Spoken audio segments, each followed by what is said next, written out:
गुरुवार को भगवान बृहस्पति की पूजा का विधान है। बृहस्पति देवता को बुद्धि और शिक्षा का देवता माना जाता है। गुरुवार को बृहस्पति देव की पूजा करने से धन, विद्या, पुत्र तथा मनोवांछित फल की प्राप्ति होती है। परिवार में सुख तथा शांति रहती है। गुरुवार का व्रत जल्दी विवाह के लिए भी किया जाता है। लेकिन गुरुवार की पूजा करते समय यह ध्यान रखना चाहिए कि पूजा विधि विधान के अनुसार ही हो। व्रत वाले दिन प्रातःकाल उठकर बृहस्पति देव का पूजन करना चाहिए। बृहस्पति देव का पूजन पीली वस्तुएं, पीले फूल, चने की दाल, पीली मिठाई, पीले चावल आदि का भोग लगाकर किया जाता है। इस व्रत में केले का पूजन किया जाता है। कथा और पूजन के समय मन, कर्म और वचन से शुद्ध होकर मनोकामना पूर्ति के लिए बृहस्पति देव से प्रार्थना करनी चाहिए।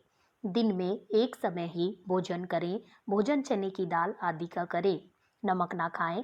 पीले वस्त्र पहने, पीले फलों का प्रयोग करें। पीले चंदन से पूजा करें। पूजन के बाद भगवान बृहस्पति की कथा सुननी चाहिए। अब हम आपको सुनाते हैं गुरुवार के व्रत की कथा। प्राचीन समय की बात है। किसी राज्य में एक बड़ा प्रतापी तथा दानी राजा राज्य करता था।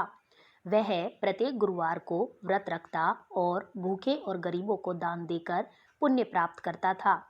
परंतु यह बात उसकी रानी को अच्छी नहीं लगती थी। वह न तो व्रत करती थी और न ही किसी को एक भी पैसा दान में देती थी, और राजा को भी ऐसा करने से मना किया करती थी। एक समय की बात है। राजा शिकार खेलने को वन में चले गए। घर पर रानी और दासियां थीं। उसी समय गुरु बृहस्पति देव साधु का रूप धारण कर राजा के दरवाजे पर भिक्षा मांगने को आए। साधु ने जब रानी से भिक्षा मांगी तो वह कहने लगी, हे साधु महाराज, मैं इस दान और पुण्य से तंग आ गई हूँ। आप कोई ऐसा उपाय बताएं जिससे कि सारा धन नष्ट हो जाए और मैं आराम से रह सकूं। बृहस्पति देव ने कहा, हे देवी, तुम बड़ी विचित्र हो। संतान और धन से कोई दुखी होता है। अगर अधिक धन है तो इसे शुभ कार्यों में लगाओ। कुंवारी कन्याओं का विवाह कराओ।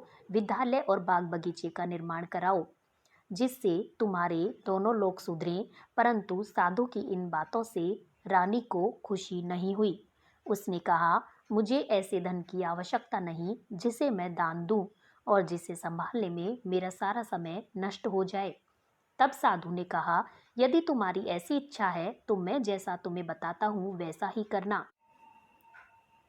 बृहस्पतिवार के दिन तुम घर को गोबर से लीपना, अपने केशों को पीली मिट्टी से धोना, केशों को धोते समय स्नान करना, राजा से हजामत बनाने को कहना, भोजन में मांस मदिरा खाना, कपड़ा धोबी के यहाँ धुलने के लिए डालना।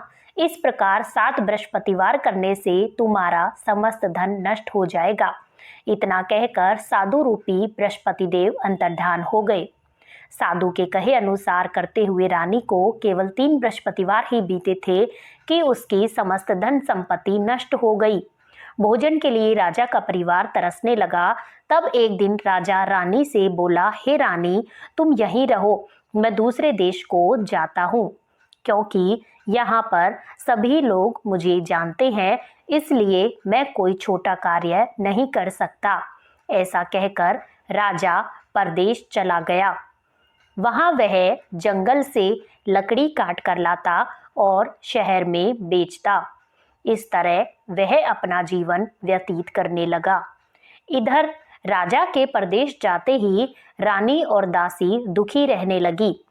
एक बार जब रानी और दासी को 7 दिन तक बिना भोजन के रहना पड़ा, तो रानी ने अपनी दासी से कहा, हे दासी, पास ही के नगर में मेरी बहन रहती है। वह बड़ी ही धनवान है।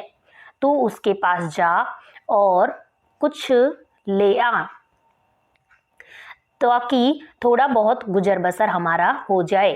दासी रानी की बहन के पास गई। उस दिन बृहस्पतिवार था और रानी की बहन उस समय बृहस्पतिवार व्रत की कथा सुन रही थी। दासी ने रानी की बहन को अपनी रानी का संदेश दिया, लेकिन रानी की बड़ी बहन ने कोई उत्तर नहीं दिया।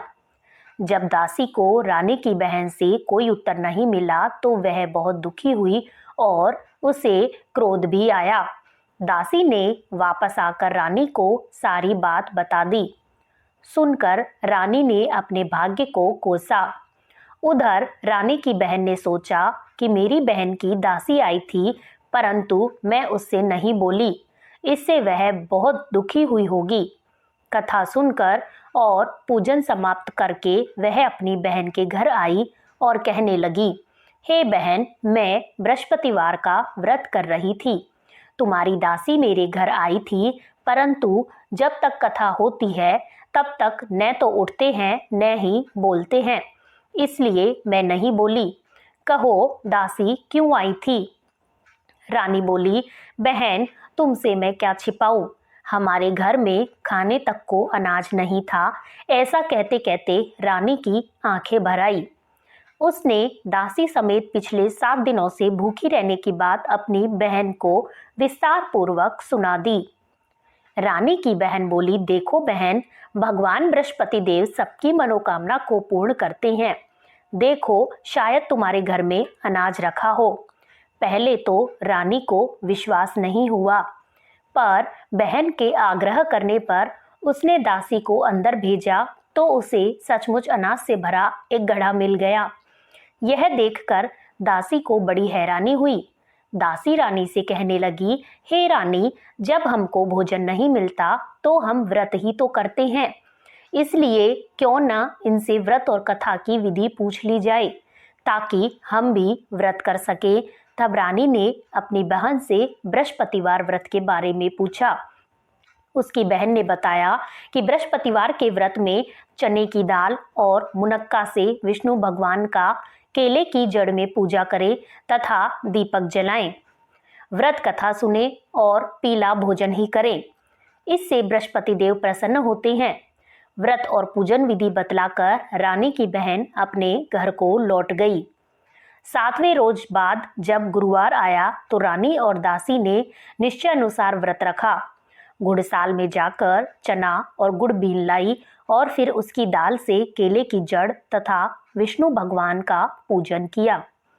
अब पीला भोजन कहाँ से आए, इस बात को लेकर दोनों बहुत दुखी थे।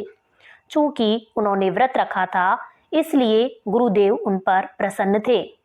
इसलिए वे एक साधारण व्यक्ति का रूप धारण कर 2 थालों में सुंदर पीला भोजन दासी को दे गए। भोजन पाकर दासी प्रसन्न हुई और फिर रानी के साथ मिलकर भोजन ग्रहण किया। उसके बाद वे सभी गुरुवार को व्रत और पूजन करने लगी। बृहस्पति भगवान की कृपा से उनके पास फिर से धन संपत्ति हो गया, परंतु रानी फिर से पहले की तरह आलस्य करने लगी। तब दासी बोली, देखो रानी, तुम पहले भी इस प्रकार का आलस्य करती थी। तुम्हें धन रखने में कष्ट होता था, इस कारण सभी धन नष्ट हो गया, और अब जब भगवान गुरुदेव की कृपा से धन मिला है तो तुम्हें फिर से आलस्य होता है।